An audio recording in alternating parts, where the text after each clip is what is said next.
Hello friends, good morning. Welcome back to our channel অনুপুষ্পেন্দুষ passion. অনুপুষ্পেন্দুষ passion চ্যানেলে আরও একটি নতুন ভিডিওর সাথে আপনাদেরকে অনেক অনেক স্বাগত জানাই। আশা করছি যে যেখান থেকে আমার এই ভিডিওটা দেখছেন সবাই খুব ভালো আছেন আর সুস্থ আছেন। সবার সুস্থতা কামনা করে আমি আমার আজকের এই ভিডিওটা স্টার্ট করছি। আই হোপ কি তোমাদের সবার খুব ভালো লাগবে আজকের এই ভিডিওটা। তো বন্ধুরা, থাম্বনেলের টাইটেল দেখে বুঝতেই পেরেছেন আজকের ভিডিওটা মানে কি হতে চলেছে। তো আজকের আমি আমাদের কোয়ার্টারের রুম ট্যুর শেয়ার করছি। তো ফুল কোয়ার্টারের রুম ট্যুর, মানে কোন রুমে কি আমি কিভাবে কি গুছিয়েছি না গুছিয়েছি সবটাই। অনেকটা আগে শেয়ার করলে ভালো হতো, কিন্তু কন্টিনিউ ভিডিও না করার ফলে আমার এটা শেয়ার করে হয়ে ওঠেনি। মানে অনেক দিন আগে মানে কিছু কিছু ক্লিপ নিয়ে রেখেছিলাম শেয়ার করব বলে, কিন্তু ঠিক সময় মতো এডিট করে মানে না ওঠার জন্য, করে উঠতে না পারার জন্য হয়নি। তো কিছু কিছু ফ্রেন্ডস আমাকে কমেন্ট করেছিলেন, মানে জানতে চেয়েছিলেন বা দেখতে চেয়েছিলেন। তো যদি তারা দেখে থাকেন আমার এই ভিডিওটা, তো প্লিজ বন্ধুরা একবার অবশ্যই কমেন্ট করে আমাকে জানাবেন। তো চলুন শুরু করা যাক। এই হলো আমার কোয়ার্টার। তো আমাদের কোয়ার্টারের এই মানে ছোট্ট কোয়ার্টার, দুটোই রুম রয়েছে। মানে এই গ্রিল থেকে এটা বারান্দার গেট। তো বারান্দার গেটটা খোলার পর মানে এই যে বারান্দা থেকে উঠলেই এই সামনে একটা রুম আর এই সাইড, মানে এই সাইডে একটা রুম। আর এই যে ছোট্ট বারান্দা, এখানে কার্তিক পুজোর জন্য আলপনা দিয়েছিলাম। তো বারান্দার মধ্যে এই সাইকেলটাও থাকে। আর এখানে বাইরের পরা কিছু জামা কাপড় মানে যেগুলো কাচতে হবে ওখানে রেখে দিই। আর এখানে আমি একটা টবে মধ্যে তুলসী গাছ লাগিয়ে সেটাকে মানে তুলসী মঞ্চ হিসেবে পুজো করি। এই বারান্দাটা, এখান থেকে আমি আসলাম। তো এখান থেকে আসার পর তো সামনে পড়ছে, সামনে যে রুমটা আর কি, সেই রুমটা এই রকমভাবে গুছিয়েছি। তো এই রুমটাতে ঢুকতেই ডান দিকে পড়ছে আমার মানে পুজোর জায়গা, যেখানে আমি সিংহাসনটাকে রেখেছি। তো ঘরের মানে এই কোয়ার্টারের মধ্যে সবথেকে প্রিয় জায়গা আমার এটা যতদিন না মানে ঠিক করে গুছিয়ে উঠতে পারছিলাম না, মানে ঠাকুরের আসনটাকে কিছু একটা অসম্পূর্ণ রয়ে যাচ্ছিল। তো তারপর এটা মানে ঠাকুর রাখার পর পুজো দেওয়ার পর মানে ভীষণই ভালো লাগছে। আর তার আগে কিভাবে কি পুজো করতাম কিছু কিছু ক্লিপ আমি শেয়ার করেছিলাম। আর বাকি সবটাই রয়েছে, কিভাবে সিংহাসনটা পেতেছিলাম, তার আগে কি করতাম না করতাম সবটাই রয়েছে, কিন্তু ঠিক সময় মতো মানে দেয়া হয়নি সেগুলো। তো আস্তে আস্তে দেব। তো এই যে ঠাকুরঘরটা ওখানে তো দেখলেন। তারপরে এখানে একটা ছোট্ট বেড রয়েছে। তো এই রুমটা মানে কেউ আসলে আর কি সেখানে মানে থাকে বা একটুখানি টুকটাক পড়াশোনার জন্য ব্যবহার করা হয়। আমরা থাকি না, আমাদের বেডরুম আর পাশেই রয়েছে, তো সেটা দেখাবো আমি। তো এই বেডটা এরকম ছোট, মানে বিয়ের আগে আর কি হাজব্যান্ড এই বেডেই থাকতেন, মানে এরকম। তো একার জন্য ঠিকই আছে। আর তারপরে এই যে মানে ব্ল্যাঙ্কেট বা ওর গিটার রয়েছে, খুব শখের জিনিস, সেগুলো একটু ওখানে মানে পেরেক দিয়ে আটকানো রয়েছে। আর তো রাখার জায়গা নেই তেমনটা, ছোটোই রুম, তো যেমনভাবে পারি গুছিয়ে রাখার চেষ্টা করি। তো এখানে একটা ছোট্ট টেবিল রয়েছে, ওখানে টেবিল ফ্যানও রয়েছে। আর এখানে বাজারের ব্যাগগুলো ঝুলিয়ে রাখি, আর টেবিলের মধ্যে কিছু বই রয়েছে। তো এটা প্রথমে ভেবেছিলাম খাবার টেবিল হিসেবে ব্যবহার করব, কিন্তু না, সেটা হয়ে ওঠেনি। কিন্তু বই টই রাখার অসুবিধা হতো সেই জন্য। তারপরে এই ওয়ার্ড্রপটাও নিয়েছিলাম। তো এটা যখন নিয়েছিলাম কিভাবে কি সেট করেছিলাম না করেছিলাম সবটাই রয়েছে আমার ক্লিপ, তো অবশ্যই আমি সেগুলো শেয়ার করব। তো এই রুমটা এই গেল আর কি, মানে এখানে পুজোর জায়গা, ওয়ার্ড্রপ, টেবিল আর একটা ছোট্ট বেড, এইটুকু নিয়েই এই রুমটাকে গুছিয়েছি সুন্দরভাবে। তো আমার কাছে তো এটা খুব সুন্দর মনে হয়, কিন্তু আপনাদের দেখে কেমন লাগলো তো অবশ্যই কমেন্ট করে জানাবেন বন্ধুরা। অবশ্যই অবশ্যই কমেন্ট করবেন, আপনাদের একটা কমেন্টের জন্য আমি অপেক্ষা করে থাকি। তো বাকি ভিডিওগুলো তো অবশ্যই আপনারা ফলো করবেন, আর যদি ভিডিওগুলো ভালো লেগে থাকে তো প্লিজ বন্ধুরা চ্যানেলটিকে সাবস্ক্রাইব করে আমাদের পাশে থাকবেন। আর এই যে এই রুমটা ফুল মানে এরকম দেখতে, আর এর বাম দিক থেকে দরজা গেলেই আর কি রান্নাঘর মানে কিচেনটা পড়বে। তো বন্ধুরা ভিডিওটা কন্টিনিউ করুন বন্ধুরা। এই ঘর থেকে বেরিয়ে আমার মানে রান্নাঘরটা পড়ে। এই যে আমাদের কিচেন, মানে খুবই ছোট্টর উপর থেকে। তো দরজার এখানে একটা গামছা রেখেছি, ওই যে হাত ধুয়ে মানে বারবার হাত ধুতে হয়, তো তখন হাতটা মোছার কাজে লাগে আর কি। আর এই এখানে গ্যাসটা রয়েছে, আর এই যে তার সামনে ইন্ডাকশান। আসলে জায়গা খুবই ছোট্ট, তো এই ছোট্টর মধ্যে যতটুকু পেরেছি আর কি একটু গুছিয়ে রাখার চেষ্টা করেছি।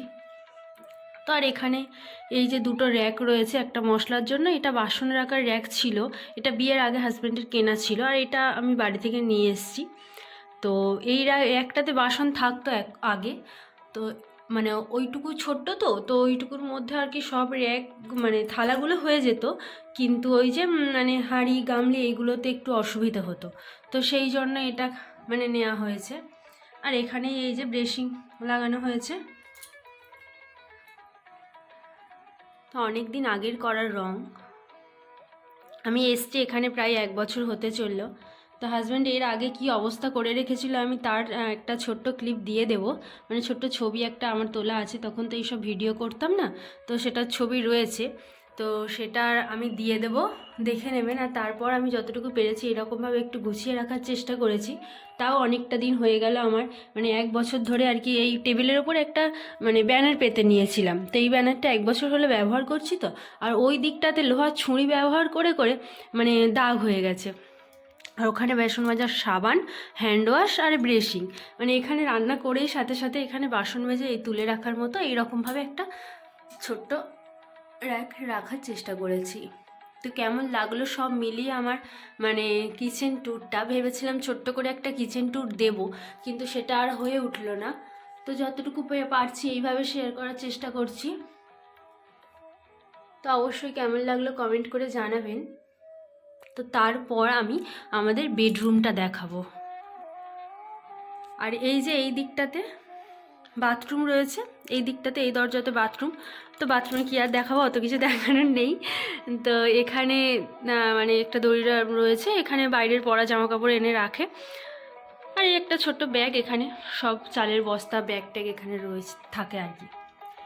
তো এই ঘর থেকে বেরিয়ে এই রান্নাঘর, এইদিকে আমাদের বেডরুম, আর এই রান্নাঘরের এই পাশটাতেই রয়েছে বাথরুম। তো এই হচ্ছে আমার মানে ফরেস্টার কোয়ার্টারের রুম ট্যুর। এখনও বেডরুমটা শেয়ার করা বাকি আছে, তো চলুন বন্ধুরা বেডরুমের দিকে যাওয়া যাক। মানে এই সামনের রুমটা, এটাতে ঠাকুর ঘর আর গেস্ট রুম হিসেবে ব্যবহার করি কেউ আসলে থাকার জন্য। আর এটা হলো আমাদের বেডরুম, এই যে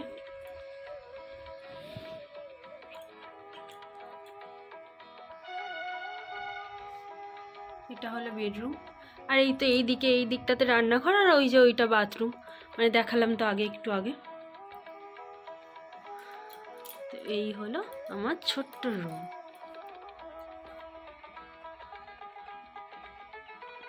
মানে যেহেতু রুমটা ছোট, সেই জন্য মানানসই মতো কিছু জিনিস বেশি মানে আসবাবপত্র আমি নিইনি, যেহেতু এখানে মানে ট্রান্সফারের ব্যাপার রয়েছে, তো সেই জন্য নিয়ে যাওয়ার জন্য খুব অসুবিধা হবে। তো এই একটা ওয়াল শেলফ, টিভি, তারপরে এই ফ্রিজটা, মানে সব কিছু হাজব্যান্ডের আগে কেনা ছিল। তো এই ফ্রিজটার পাশেই একটা জলের মানে ড্রাম বসানো, এখানে একটা চেয়ার রয়েছে, এই দিকটাতে একটা চেয়ার, এই সব মিলিয়ে হচ্ছে রুমটা এই রকম। তো আমি আসার পর শুধুমাত্র এটা নেওয়া হয়েছিল, মানে একটা আলমারি না থাকলে জামা কাপড় রাখার তো ভীষণ অসুবিধে, মানে আল্লাস কিছু না হলে। তো এই উপরে ব্ল্যাঙ্কেটটা ছিল, মানে ড্রেসিং টেবিলের উপরে ব্ল্যাঙ্কেটটা থাকে, আর আমার টেডিটা, ব্ল্যাঙ্কেটটা নামানো হয়েছে। এখানে ভীষণ ঠান্ডা, দেখতে পাচ্ছেন দুটো ব্ল্যাঙ্কেট রাখা হয়েছে, সবই মোটামুটি ভালো। তো ঠান্ডার সময় ঠান্ডাটা যেমন বেশি, গরমের সময় গরমটাও খুব বেশিই পড়ে এখানে। আর এই আমার ঘরের পিছন সাইড থেকে শুরু হচ্ছে জঙ্গল। তো সন্ধ্যা নামছে, সন্ধ্যার একটু পর থেকে এখানে শিয়ালের উপদ্রব বাড়বে, মানে বাইরে কিছুই রাখা যাবে না, যা রাখা যাবে মানে রাখা হবে সবটা আর কি নিয়ে চলে যাবে, এরকম একটা ব্যাপার। তো এই ওয়ার্ড্রপ কাম ড্রেসিং টেবিলটা আমার খুব পছন্দ, মানে আয়নাও রয়েছে, আর এই দিকটাতে জামা কাপড়ও রাখা যায়, মানে খুব পছন্দের আমার এটা। আমি আমার হাজব্যান্ড দুজন মিলে পছন্দ করে এটা কিনেছি।